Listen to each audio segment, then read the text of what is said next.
Plays for West Ham, he plays for England. Who knows? Just over a year's time, he might be standing on the same spot with the World Cup in his hands.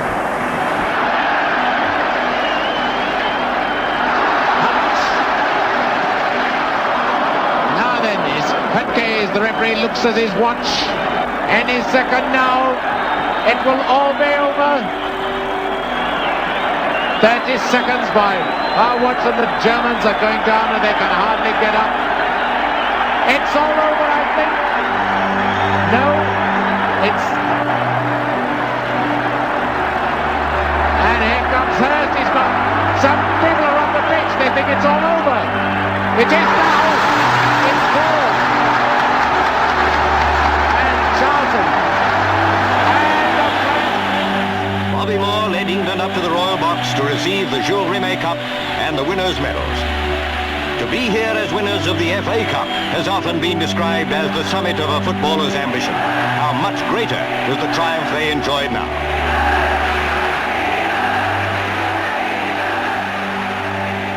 Hello and welcome to the third episode of the Knees Up Mother Brown West Ham podcast. This week we'll be breaking from our traditional format to bring you a Bobby Moore special, marking 20 years since the untimely death of West Ham's most highly decorated captain.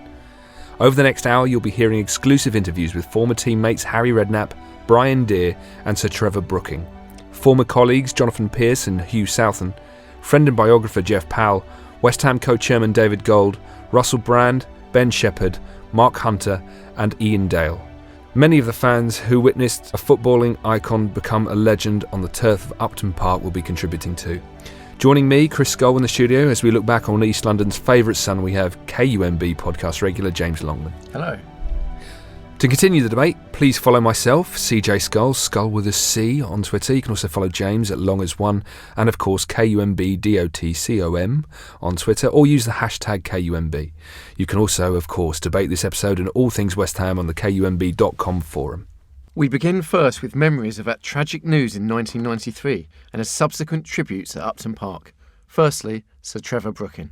You know, everyone was just so upset because, you know, I mean, he was the first of the 66 side, to lose his life at such a young age. And there's, one or two, there was a long time before anyone else, from that group passed away. And so I think in 93, we were all, I think acknowledging, if you're a West Ham fan, everything he'd done for the club, and in those years, he was the captain, and really over 100 caps and 90 as captain. So, I just think everyone wanted to acknowledge the part he played both for West Ham and England, really. One man who was out of the country when the news broke was Bobby's former Capital Gold colleague, Jonathan Pearce.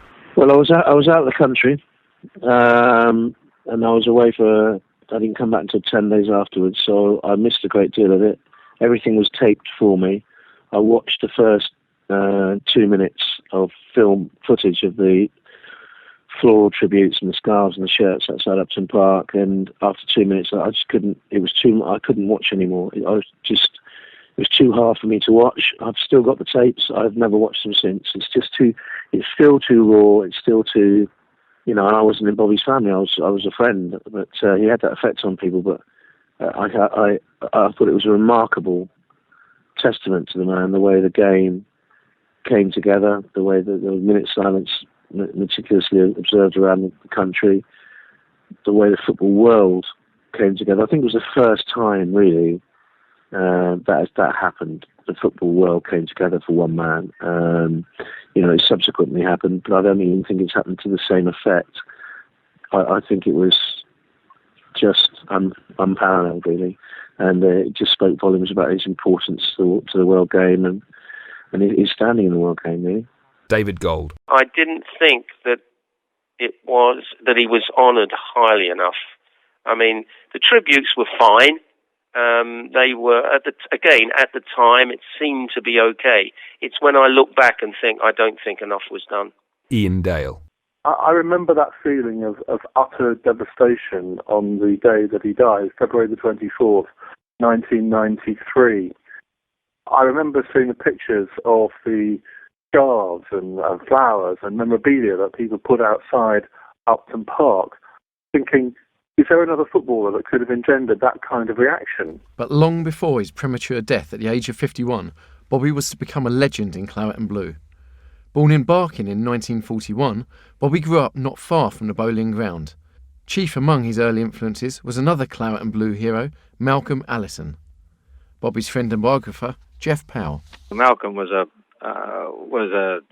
tactical visionary, and they would go after training sessions. They would go to a little cafe in West Ham, get the salt and pepper pots out, and a couple of the leading players and Malcolm and would sit around, sort of making up games with those condiments and talking about what could be done to stop good players, what could be done to exploit poor players, what were the best shapes and formations to play in. And I think he was responsible in some ways for igniting Bobby's tactical awareness and his extraordinary readership of the game, which developed down the years. After making his debut in 1958, replacing his mentor Malcolm Allison, who was recuperating from TB, Bobby soon established himself in the team. Brian Deere was a teammate and, in time, a close friend too. He was a pleasure to play with, and as you know, he wasn't the quickest man in the world or the greatest header of the ball. Everybody's always saying that, but his brain was a little bit better than everybody else's. And his positional sense was fantastic. And, you know, the tackles he made were very decisive.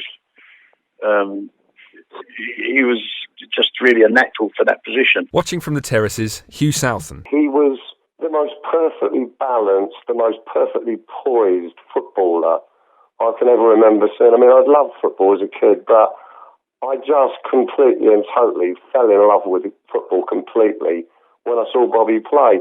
David Gold. I can remember him in the early days when he first joined, you know, when he started to come through. Almost instantly, you knew that this man was going to be a star. Oh, he's going to be a star.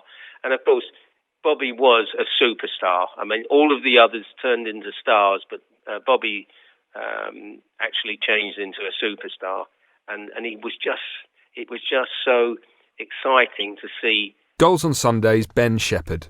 You know, the thing that I get from the majority of people that got to play against him, and I talked to Cammy about him quite a lot recently because, of course, it's his anniversary, and the thing that Cammy said when he came up against him, when Cammy was at Portsmouth and Bobby was at Fulham, was he just had this sense of calm about him. He never rushed anything, and he was just in complete control all the time.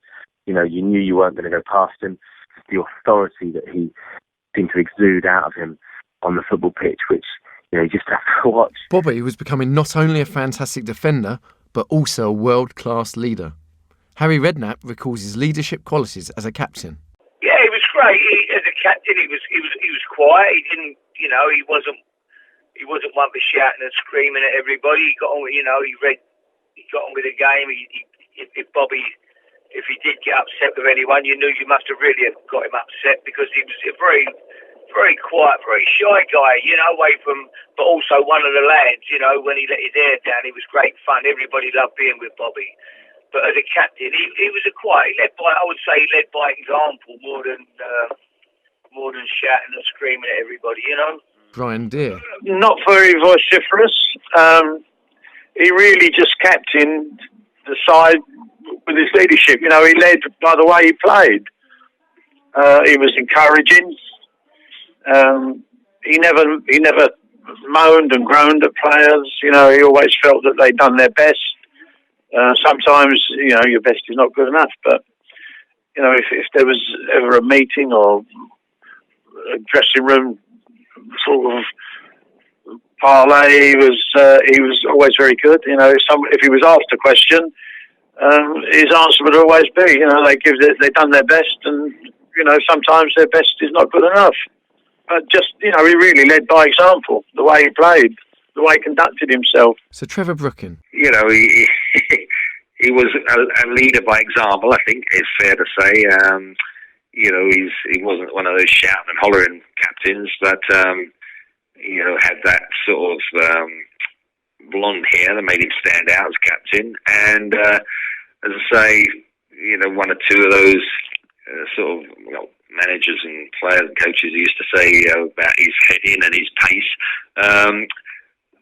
but for me, his great ability was his football brain, really. I mean, his interceptions, his use of the ball. A lot of people at the club before me, used to say that he used to practice afternoons, get a couple of the youngsters out there to get somebody throw it out from goal, and then his distribution from the back, which was a feature of his play, was something he'd worked on, many an afternoon. Russell Brand from the LA Seaside. It's sort of like he seems inherently good, like Bobby Moore, like the name itself seems sort of to poetically indicate a degree of goodness, and I suppose because his forays into management were brief, he's remembered primarily as a player. Bobby was soon blossoming as an international captain, taking the armband for the first time in 1963 at a tender age of 22. Hugh Southern. I turned to him and I said, Bob, what's it like then? Come on, just tell me. What's it like then to captain England? And he sat there and he didn't bat an eyelid and he said, well, he said, captain England, he said, you carry the ball out, don't you? I looked at him, I said, Bobby, what's it like captain England? He said, look, when you reach that level of the game, he said, you're all the cap. He said, you should all be captains. He said, you should lead yourself. You know exactly what you're doing. We're all captains. He said, honestly, Hughie, as far as I'm concerned, I carry the ball out. 3 years of increasing success at Wembley for Bobby, West Ham and England began in 1964 when a claret and blue 23-year-old number 6 lifted the FA Cup for the first time in our history. A year later, in 1965, West Ham were back at Wembley for the final of the Cup Winners' Cup. Brian Deere on Bobby's pre-match advice for that final. It was a big occasion, and it's very difficult to explain about these things because you don't really remember too much of what's going to happen or what's happening at the time. But I do remember he came round and we was just chatting, and he said, "How'd you feel?" I said, "Well, no, I don't feel too bad because I'd only played." It was only my 5th game in that competition out of the 9 ties we played. So I said, yeah, I feel okay, I'm not too bad. He said, well, look, he said, you just come out behind me. He said, you'll be all right. He said, plus the fact, he said, you'll get your photo taken. He said, if you walk behind me. So, he was quite a funny bastard at the time.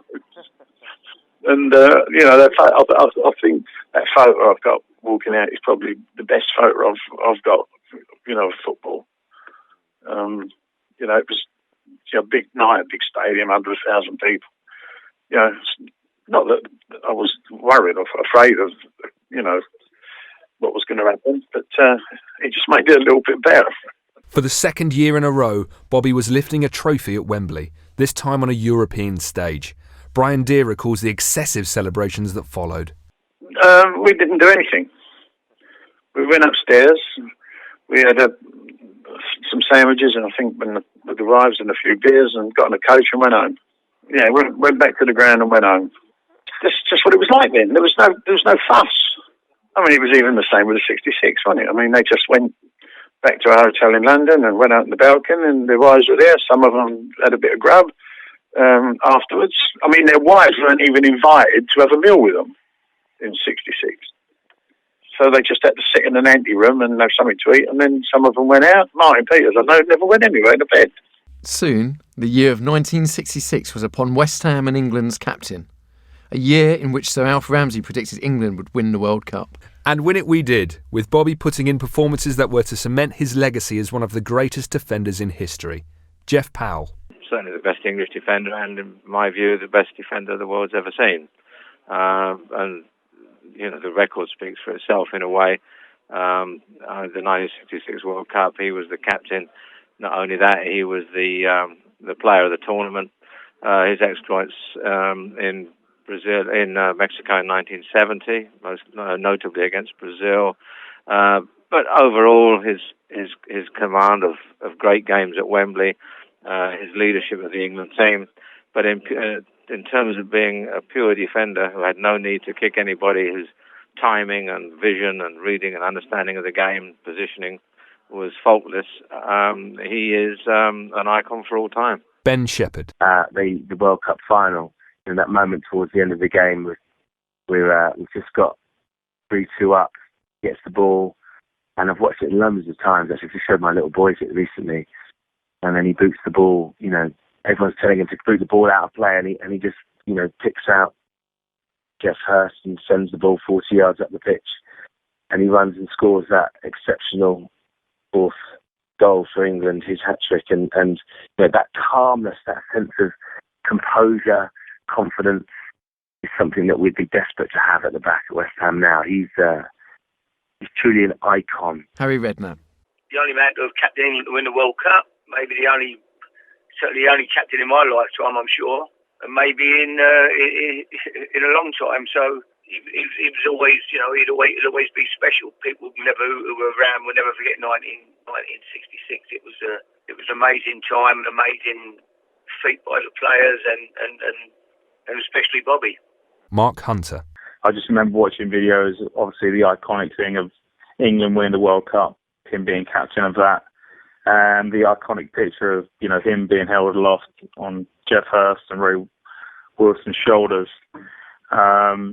He is kind of one of those people that you kind of, the status is kind of you admire. Hugh Southern. It was just extraordinary being an English supporter, but first and foremost a West Ham supporter, because let's be bloody fair about it, we've never let anybody forget it, have we? We won it. But despite even captaining his country to success on the world stage, it didn't make Bobby any less humble. Jonathan Pearce. World Cup 66 wasn't about him. World Cup 66 wasn't about Peters and Hurst and, the goal scorers in the final. It was about George Cohen, Ray Wilson, Narby Stiles, Jack Charlton. He used to talk about all of them. He used to talk about the people, the squad members, The World Cups of 1966 and 1970 in many ways were to define Bobby and his greatness. Russell Brand. When I think of my recollections, there's some really potent moments of cultural iconography. The shirt exchange moment with Pele, where the two of them represent the absolute peak of defensive and offensive football. And like him, sort of looking every inch a bloke from Barking, Pele, the ragamuffin, standoff, the two of them together. I think it's one of the great images in football, and Bobby Moore, of course, notoriously appears in another great piece of English footballing iconography, him holding aloft to Jules Rimet, him the summit of that mountain range of great footballing colossuses that day there at Wembley. David Gold. Well, it was more than Bobby Moore at that time. It was the fact that it was West Ham, and it was, the Peters scored the goal. Bobby Moore was the captain. Peters scored as well in the final. It was just somehow very exciting times. And remember, in those days, you didn't see tons and tons and tons of football on television. And here you were seeing, a World Cup on television, albeit in black and white. But it was really, really exciting. And, and it made you proud as well. Not only were you proud because England were doing well, but you were proud because England's captain, Bobby Moore, my West Ham hero, was leading this amazing and exciting tournament. But despite Bobby's modesty, there was no denying he'd become a global star. And if the occasion called for it, Bobby knew how to celebrate. Harry Redknapp. He liked the night out, Bob. He enjoyed the night out, that's for sure. He could go out with the best of them and enjoy himself. He knew how to enjoy himself, that's for sure. When he had a night out, he certainly knew he had a night out. Many's the day he'd come in training after a night out, especially on a Sunday morning. He used to always come in Sunday mornings and do a few sprints and do a few laps, put a wetsuit on, get a sweat on. He'd come in and often he'd come in with his dinner suit and his bow tie on still. He'd been out with Tina or whatever the night before. So, no, he was. Everybody loved being with him. He was great company, and he was fantastic, as I say, a fantastic player and a person. Brian Deere. He was a great pal. And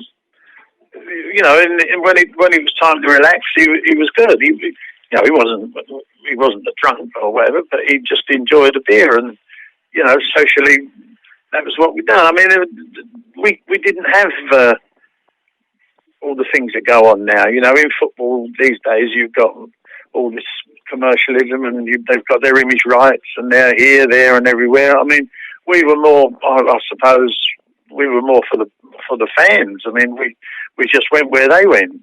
But going where the fans went on one occasion got Bobby into spot a bother. In January 1971, nationwide coverage was given to the story that Bobby had been in a nightclub in Blackpool the night before a 4-0 FA Cup defeat. His co-accused, Clyde Best, Jimmy Greaves and one Brian Deere. No, nothing really much. It was other people could have been there. But plus the fact, there's been loads written about it, but we were just having a meal in the hotel. And we just had a bowl up the road to Brian London's. We had a couple of beers. I don't suppose it was the best thing in the world to do, but, we weren't reeling around drunk. I mean, there's never, ever been anything said in whatever was written about that. But we were just in the right place at the wrong time, or the wrong place at the right time. But I don't, and plus the fact we got hammered, I didn't play in the game, but I was there. So, you have to take the pill, didn't you, and suffer the consequences. The incident, however innocent, certainly did much to damage the relationship between Ron Greenwood and his captain. Although, truth be told, that relationship was never as strong as that between Bobby and Sir Alf Ramsey. Jeff Powell. There were a couple of elements about that, of which the most important was that Bobby wanted to develop an edge of steel to West Ham. Ron was a purist, a great football teacher, a man who wanted the game played in a beautiful way and achieved that at West Ham, as we know. In many ways, Bobby also knew that it was necessary to sometimes add a little backbone if you wanted to win the championship, and it annoyed him that he didn't win the championship. And he suggested one or two players that he felt might have given a little ball-winning edge to the midfield, or maybe a little tougher tackling at the back, and Ron, as a purist, resisted that. So that was a key part of their disagreement. Also, Ron saw Bobby emerging as something of a celebrity in addition to football. Nothing on the scale of David Beckham, of course, but he did become a big figure in the country, and Ron was never comfortable with that kind of personality cult as he saw it. As I say, it was minor compared with what we see today, but I think Ron felt that a footballer should spend his time on the training pitch, which Bobby was happy to do. He was a consummate trainer, but should not have any other distractions in his life. Bobby was a more rounded man than that, and so there was a personality disagreement of sorts there. But the principal thing was their idealism for the team. Bobby, from time to time, flirted with the idea of leaving his beloved West Ham. Arguments with Ron Greenwood over pay and footballing philosophy took their toll. One opportunity to leave came in 1973 when Brian Clough made a £400,000 offer for two players, Bobby Moore and Sir Trevor Brooking. Certainly Brian Clough had contact with the club and Bobby and his agent, and I think I was possibly somebody he wanted to incorporate into that deal, but I never got round to talking to him because Ron Greenwood at the time said that to his board that if they allowed Bobby and then involved himself in the deal, he would have left the club. And so the board at the time then backed away from it and said, well, Ron was a key to the West Ham style of play, and so the deal then didn't progress, so to speak. So although I was told he was interested in me, I never actually met Cloughie or had a discussion because it got curtailed when Bobby, if he was allowed to leave, Ron said he would leave the club himself. But, like all good things, Bobby's West Ham playing career was to come to an end. Bobby last played in the number 6 shirt that was to be retired in his honour some 22 years later, in January 1974. His new team, Fulham FC of the 2nd Division. But there was to be one last trip to Wembley as Fulham progressed to the FA Cup final of 1975. Their opponents, of course, West Ham United. In the West Ham team that day, Sir Trevor Brooking. We were playing against somebody who had sort of learned a lot of our education from, really, or development. I mean, the other one who was captain was, of course, Alan Mullery. So to play against, a pair like that, who were hugely respected. And of course, from our point of view, it was strange to be playing. They were the underdogs. I mean, they were the Division 1 team, weren't they, or the equivalent of the Championship side now. They'd been sort of, to a certain extent, a bit like we were to be in 1980 when we were playing Arsenal. We were relegated at that stage, and so were Fulham. So, yeah, I think a lot of the neutrals would have liked to see two famous names and an underdog team win it, but they were a bit unlucky. The keeper, Peter Miller, sort of didn't hang on to a couple of shots, and we had a little lad called Alan Taylor who kept popping up during this quarter-final semis. He scored 2 goals, and of course in the final he did as well. So it was great for us to win, and strange enough, I think it was the last time an all-English 11 actually won the FA Cup, funnily enough. As Bobby's playing career was fading into sunset, he certainly had no shortage of friends, comprised of both teammates and opponents. Indeed, friends of Bobby will tell you he was as much a gentleman off the pitch as he was on it. His friend and colleague, Jonathan Pearce. Bobby was so easy with everyone. He made you feel special right from the first moment you met him. He made you. He made. He built you up as important as he was. In any given situation, your ideas were as valid as his, your suggestions were as valid as his, your thoughts on football were equally valid, and he just put people at their ease, and he treated me the same way that he treated people he'd won the World Cup with, great legends of the game, and he was an unbelievable person, really. He's the finest man I've ever met, one of the finest man I've ever met in football, one of the finest I've ever met in life, really. Jeff Powell. There's a wonderful story about after we unveiled the statue at Wembley, Big Jack Charlton went back on his own the next morning and stood looking up and chatting to the statue for over half an hour. And having done that, he said, I just wanted to have another chat with Morrow, the best man I've ever known. Hugh Southern. I found him an even greater man than perhaps he was a footballer. Jonathan Pearce. Well, when we used to go home, to away games, we used to sit on a wall somewhere, or sit outside a fish and chip shop, stand outside a fish and chip shop, eating fish and chips from paper, and go to a cafe or a service station cafe on the way, like ordinary fans, and he loved that. He loved that, that side. Obviously, he'd never experienced that side as a player, and he really enjoyed it. And inevitably, fans would come up and talk to him, and he took the hind leg off a donkey if they wanted to talk about football. If they were ever bothering him, he used to say, "We were on a train." If we were on a train, if they were ever bothering him, he used to say, "Excuse me, boys, a man of my age," and to shut his eyes now and again. I must have 40 winks, and close his eyes and pretend to be asleep until they'd gone, and open his eyes and say, "Have they gone, Pierce?" and carry on the conversation. But because he was Bobby, they used to sort of take that on board. And it was funny.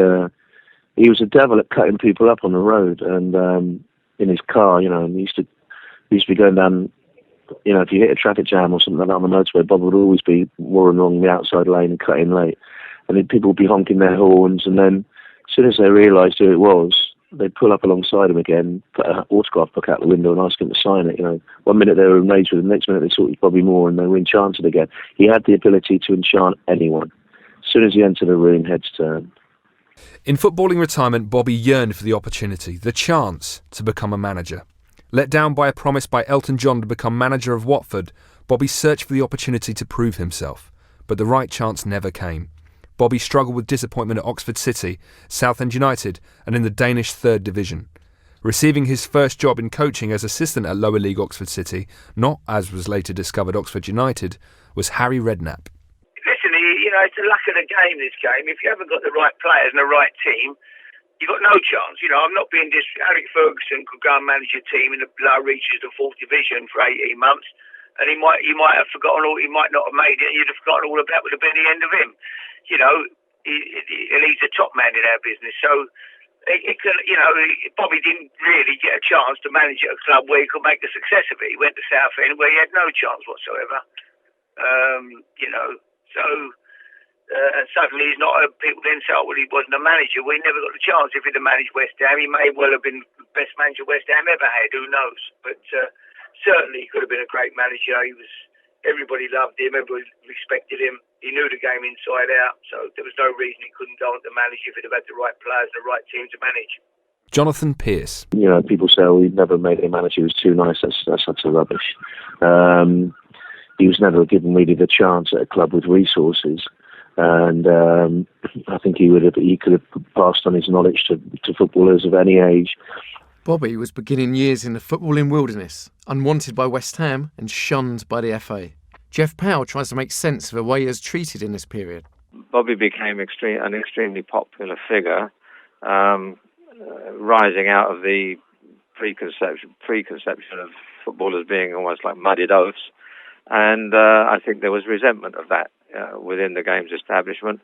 There was not a will to see him continue in any role with the national team, which was a chronic waste of the man who could possibly, at the very least, have been a great defensive coach for England. People tended to try to diminish his coaching abilities, but he was the youngest, and still is, I believe, the youngest player ever to qualify for the full FA coaching badge. Did some sterling work with kids at Crystal Palace, but was basically kept away from the upper echelons of the game by an element of old resentment within the hierarchy of football. I have no doubt about that. David Gold. I just think that he wasn't respected enough during, after his playing time until he died. That's where I think the weakness was. Hugh Southern. It's an absolute sodding disgrace. Is this the way we treat our heroes? Is this the way they die? Drinking out of crap cups in West Bromwich Albion's media room. Is this how we treat our people?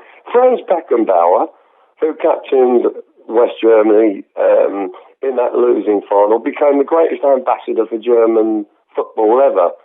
What do? We stick up a statue of the man when we've just completely ignored him for years and years and years. The establishment in this country and the FA and the rest, they ought to be utterly, totally and completely ashamed of themselves. David Gold. I think everybody let him down. I don't think it was just the FA and West Ham. I think it was the public. I think it was the media. I think it was it was a combination of two things. One, Bobby was extremely modest. So he wasn't somebody that would get on radio or television and tell a joke and be one of the chaps, you know. He was a gentleman, and it didn't fit with driving his personality. You know, his personality was that of a gentleman and a charming man. Today, he would have been a superstar, like a David Beckham. But in those days, I'm afraid he fell through the cracks, which is very, very, very sad. Harry Redknapp. He was wasted, really. There was a man with such knowledge of the game who should have really, West Ham had the opportunity to have used him. What an ambassador he'd have been for West Ham and England.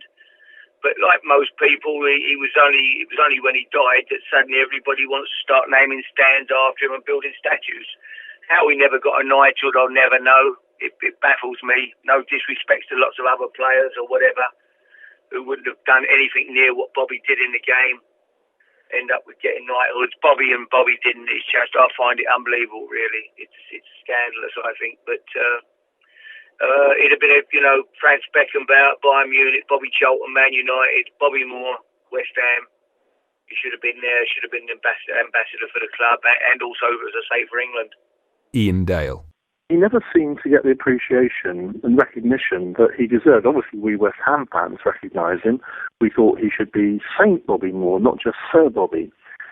But the fact that the club never used his talents after he retired from football, the fact that he ended his days doing obscure commentaries for Capital Gold, the fact that nobody in the Football Association recognised him for what he was, a giant among men, says it all about football in those days. Now, we've moved on now. If Bobby was still alive today, I think he would be at the forefront of football. I think the Football Association would have embraced him. I think he would be the face of West Ham United now. Jeff Powell. The last residue of the resentment might be a stronger word, but resistance to Bobby was that he wasn't knighted. there was time when it was clear he was ill, but before he announced what exactly it was, when they could have got their act together and got him a knighthood just in case. And they neglected to do so. So the greatest omission from the recognition of Bobby for everything that he represented in the game and what he represented to society, because he was a stand-up figure for values and virtues which sadly have not been that well protected down the years. But they neglected to recognise that, and I've always suspected, and I believe he did too, that there was something deliberate about that. They had the get-out clause is, oh well, he passed away before we could do it. I don't buy that. I think they'd have been forced to knight him if he'd lived through the last 20 years, because of course Jeff Hurst and people were knighted. But at the time, I think it was deliberate. One man who was honoured with a knighthood, a role at the FA and a managerial opportunity with West Ham was Sir Trevor Brooking. Why did he get the opportunities that Bobby didn't? Well, it's probably not fair to make those comparisons, I don't think. I mean, Bob was a wonderful player, and, in any sort of career, there's your playing career, and then there's something after that, and, you're in a different generation time. Bob, when he finished playing, he had a couple of people who were involved in businesses. I remember he did there was a sort of country club investment, and then he he went into a sort of group of pubs that they had Moros in Stratford. They did pretty well. But Bob, as such, wasn't sure he wanted to go into coaching. He did a couple of little bits of coaching, and then, as I say, late on in his life, he then started to do a bit of broadcasting on the Capital side, Capital Radio, and to be fair, I was starting to do quite well in that, and I met him once or twice. Jonathan Piercy used to do Capital Radio, and I think he was quite enjoying that. And of course, then, unfortunately, he got ill at that particular time, and when you think, Bobby passed away at 51, he's no age at all, and I think at that stage as well, his profile was growing then on, from a football point of view on the broadcasting side, and who knows what would have happened from then on, because, to come ill and then pass away at that age. I was lucky with a variety of things that opened up afterwards, but here I am sort of now coming up in mid-60s really, still involved in that and really lucky, whereas Bob, never got those opportunities because he passed away so young. So to be fair, I don't think you can sort of compare what we've done, playing and then afterwards, because we had two different little generations and two sort of lucky opportunities that happened for me, which, might have opened up later on for Bob, because, he developed his illness at such a young age. David Gold. It wasn't done in those days. You think of all of the great stars of that time, they only emerged later on, I can't think of many stars that actually became, many football stars that became radio stars, television stars, or, like a Trevor Brooking is today on the FA. Even today, the FA, apart from Trevor Brooking and one or two others, there aren't many that's brought in from the footballing world. Bobby was out of work, but opportunity soon knocked as sports editor on the Daily Sport. The newspaper owners at the time, David Sullivan, and here, David Gold. I remember meeting him and thinking, he really, although we were thrilled to have him at the Sport, even if it was just for personal reasons, because remember, not only is he my England hero, but he's my West Ham hero. So I'm very, very fortunate in sort of meeting such an iconic figure, and have him working for our company was wonderful. And there he was, this very gentle, very modest man. Yeah, I think everybody treated him, apart from us. I think everybody treated him poorly. His ghostwriter at the Sport, Hugh Southon. When I was told this, and dream come true, ridiculous thing to say, but it was. I mean, it literally, truly was. And he walked into the room, you know, and he kind of stopped. He stops the room, Chris. Everybody stops. Bobby just had this presence. And here I was as a 40-year-old middle-aged git, wandered over to him and said, I'm really pleased to meet you. I didn't know whether to call him Mr. Moore or Bobby, and in the end I finished up calling him Bobby. And he said, very nice to meet you. Let's get on with it. I said, well, before we do that, I've got this. And I took this photo of him on the shoulder of his teammates at Wembley. I said, would you sign, please? Not the most professional way of getting started. David Gold. It's still wonderful to have somebody, you know, hey, I met Bobby Moore. I shook his hand. I had a conversation with him. I had a cup of coffee with him. We chatted about old times. How many people can say that they've done that to such an iconic figure? Yeah, and I think I was very fortunate to be in the right place at the right time. And in a way, one, it was pleasurable for me. But two, it was also, when I look back, it was nice to have done something for a nice man. Eventually, Bobby got a chance to re-enter the game as a broadcaster with Capital Gold. His colleague, Jonathan Pearce. He loved being part of the team. At that time, we ran Capital Gold very much on the same lines as a team. You know, we had our pre-season, we had our season, we had our Christmas do, we had our, you know, end of season bash. We worked week to week. We had a lot of young reporters coming through. Now most of them are working in television, and Bobby was great with them. Very good on commenting on defensive performances. He used to think he wanted defenders to play the way some are playing now. Funny enough, he didn't want them ever to lunge in with a challenge. But what he would do is he'd tell these younger reporters stories of the past and the 60s, and he just used to enchant people like that. And I think because of that, he increased their knowledge, their overall knowledge of the game. And so I think, you know, he enriched your experience and your knowledge of the game. I would say that. But right through his life, Bobby stayed true to his roots and remained good friends with the group of East London boys who had gone on to conquer the world. Harry Redknapp. You know, we all grew up together. We all came to West Ham. You know, and all grew up as kids. Really, he was a few years older than me, but you know, we all became great friends, and all. It was a close knit football club, West Ham. All London boys, really. Brian Deere. They was all friends. We was mates. We used to go around one another's house in the afternoon when we all lived at Hornchurch and have a cup of tea in the afternoon or whatever. And, you know, so parties and things, and all our kids grew up together.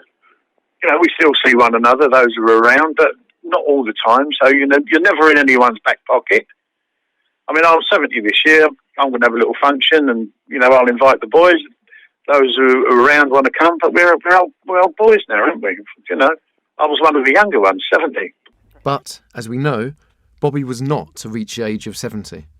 The diagnosis was known to Bobby by 1991, but he kept the prognosis to only his closest family.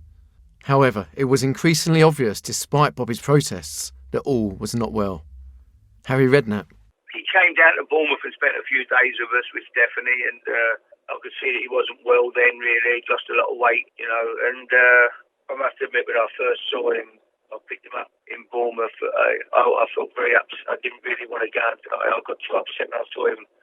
The amount of weight he'd lost, his trousers hanging off him. He was always had them great big legs, and suddenly I could see he'd lost a lot of weight, and he was, you know, but he never complained. He never said, "I'm not well." He just got on with it. That was Moro. He was just got on with it. Jeff Powell. He was doing, his lap of honour, if you like. I had lunch with him at the Royal Garden Hotel, where, of course, the team banqueted after winning the World Cup in '66, and came out and showed the trophy to the multitude. He then went on to the England game at San Marino to commentate, and it was his intention to go to West Ham the weekend following that game to have a last look around the old place, and he just wasn't well enough to do so. He described himself as a bit tired, and yes, he would have liked to have gone, but he was coming to the end then and just wasn't physically able to do so. Jonathan Pearce. He said come over to the house on Monday and do an interview. He was going to do 2 interviews. One I was going to do for the radio and TV around the world, and the other one that Jeff Powell was going to do for the newspapers. So I went down on a Monday, and he was still very positive, and he wanted people to think that that he believed he could beat the illness, because he didn't want people to give in if they had cancer. He wanted people to fight against it. So he didn't want to appear defeatist, even though he knew he was dying. I don't think either he or I knew it was going to be so quickly from that moment. On the Wednesday, we went to Wembley. He was clear. He was fine during the game, absolutely fine. The newspapers, the pictures that went around the world clearly shocked the world. And then Stephanie, his wife, and I decided that he shouldn't go to West Ham on the Saturday against Newcastle, because we could have camera lenses in his face, and we just didn't think it would be fitting, and we thought it would be very upsetting for the family. So, and then I told him, I phoned him up and said I didn't think he should go. He said, he respected me and didn't agree with the decision, and was, quite happy with it, but he respected everything I'd always said to him, and that was it really. And sadly, I never got the chance to speak to him again. He was so incredibly positive, even in the last days. He took it remarkably stoically, and very brave, incredibly brave man. I wish he was here today. I wish he'd lived to see my kids. I wish he'd lived to, had more seen his grandchildren on Roberta's side. I wish he was here today, and unfortunately that can't be it. Bobby Moore died at 6:36 a.m. on the 24th of February 1993. The world of football sank into a deep mourning. Television pictures around the world beamed images of Sir Geoff Hurst and Martin Peters cradling a floral No. 6 tribute to Bobby into the centre of the Upton Park pitch. His statue now stands at Wembley, overlooking fans as they journey up Wembley Way. 20 years after his death, he remains revered. Harry Redknapp.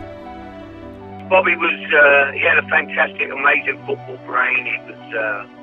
He read situations. If you looked at Bobby and you'd have gone and watched him play as a scout, you'd have probably come back and said, well, he's not good in the air, he's not quick, he's not over-aggressive. You'd have gone, well, hang on, we're talking about a central defender, But what he did, he read the game, his reading of the game was incredible. He was always in the right place to deal with situations that even before they developed. I always thought he was seconds ahead of everybody else in his reading of the game, himself in the right position to deal with danger. And he was a class act on the field, off the field. He was just a fantastic, fantastic person. You never saw him kicking anybody or having aggravation. It was always, he just got on with the game, played the game, great sportsman. Just a fantastic ambassador for English football, really. Mark Hunter. It's impressive what we're able to achieve while he was there. I think he'd be one of those names that'll always be known at West Ham, whether you're a kid that ever got to see him or not. You'll definitely always know who Bobby Moore is. Jonathan Pearce. He was a master of the steal tackle. He used to steal the ball, very rarely went to ground. Do you remember the fantastic tackle in Mexico, the 1970 against Chelsea, but also in the 75 Cup final, wasn't it, against 74-75 against Fulham, West Ham Fulham, when he nicked the ball there. He was fantastic at that art. He was a fantastic passer of the ball, but he was just the way he led people, let alone the West Ham and England team. So I think, Beckenbauer and Pelé have said that he was the best defender ever, and he was certainly the best defender I ever saw play. Ben Shepherd. He was and will always be the true legend of the game, and sorely missed every day that he's not here. He was robbed from such a young age, but he still had a huge influence to play on English football and world football indeed. An absolute legend. Russell Brand. Bobby Moore, for West Ham players, that's why it's so hugely significant. He's like one of the best players that there's ever been, one of the best players, the best player England's ever had, and worthy of retiring the number 6 shirt. I look over there every time I'm at Upton Park into that sort of corner through the North Bank and the old chicken run where there's a sort of hole And there's that poster, number 6, legend, Bobby Moore. For me, even when I write the number 6 on the list, sometimes I think of it as belonging to Bobby Moore. David Gold. But, as I say, at the time, I just think it was all underdone. I thought West Ham actually should have done more during his lifetime. It was much was done after his death, which I think was disappointing. But no, we rephrase that. Not disappointing that it was done after his death. It's just that I'd like to have seen more done during his after he's finished his footballing career until he died. I think more should have been done. Ian Dale. And the fact that half of the people who go to Upton Park every other Saturday to watch our team play never saw Bobby Moore play, yet still pay tribute to him in the most amazing way, I think does it all.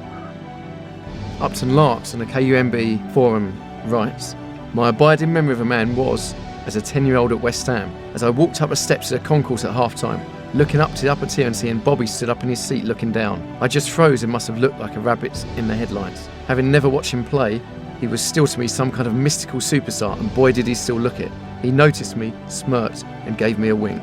Such a special moment for me, that." Beckton on the KUMB forum writes, "I can still see the image of the floodlights bouncing off his blonde locks. He looked like a god. Best Charlton and Law stuffed on the day."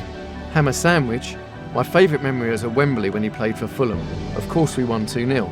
The memory was how Billy Bonds and Frank Lampard made a beeline for Bobby, much the same as Pele did. I can honestly say that I don't think any of our supporters would have begrudged Bobby a winner's medal." Chicken Run Supreme on the KUMB forum, "Bobby was my childhood hero. He was the reason I nagged my dad for 2 years before he finally relented and took me to my first game. As happy as I was in 1975 when Bonzo lifted the FA Cup, it was tinged with sadness that Bobby was on the losing side that day. I remember exactly where I was when I heard the shattering news he had died on my car radio, and I burst into tears, uncontrollable, as if it was a close relative and it was a travesty that he was never knighted whilst alive. It is time that wrong was righted." And Cornet writes, "Both my kids are West Ham obviously, and my son's called Bobby, who is 8, and he's Bobby Moore mad and watches his documentary too often for me, as it's a tearjerker. When asked his name, it's always Bobby, named after Bobby Moore." "He was my friend as well as the greatest defender I ever played against. The world has lost one of its greatest football players and an honourable gentleman. Pele." Billy Bonds, "The whole country will be saddened, but no more than in the East End. We talk about superstars, but he was a genuine article." "I followed him up the steps at Wembley 3 times. It was a privilege to have spent most of my career playing alongside him. He made himself a great player, and the bigger the stage, the better he performed. If the world had played Mars, he would have been man of the match. Jeff Hurst." Sir Alf Ramsey, "If people say England would not have won the World Cup without me as manager, I can say it would have been impossible without Bobby as captain. In so many ways, he was my right-hand man, my lieutenant on the field, a cool, calculated footballer I could trust with my life." Thank you very much for listening. We've got even more special things lined up going forward on this podcast, so please get on Twitter and follow Chris on CJ Scull, and that's Scull with a C, and myself on Long as One, and use the hashtag KUMB. We've got something of a KUMB campaign on the horizon, so more of that very soon. And a huge thank you to Harry Redknapp, Hugh Southern, Mark Hunter, Brian Deere, Russell Brand, The Gentleman, Tom Gent, Sir Trevor Brooking, Glenn Lavery, David Gold, Paul Stringer, Jonathan Pearce, Jeff Powell, Ben Shepherd, Ian Dale, and of course, the fine people at Radioville. Bobby Moore, 646 appearances and 27 goals for West Ham United, 108 appearances and 2 goals for England, 90 appearances as captain of England. West Ham Player of the Year 1961, 1963, 1968, 1970.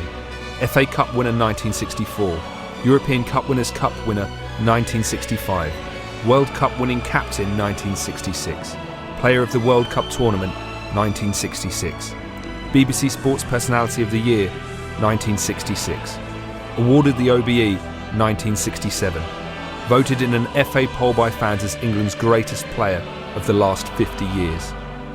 From Jeff Powell's inscription on the base of his statue at Wembley Stadium. Immaculate footballer, imperial defender, immortal hero of 1966, first Englishman to raise the World Cup aloft, favourite son of London's East End, finest legend of West Ham United, national treasure, master of Wembley, lord of the game, captain extraordinary, gentleman of all time.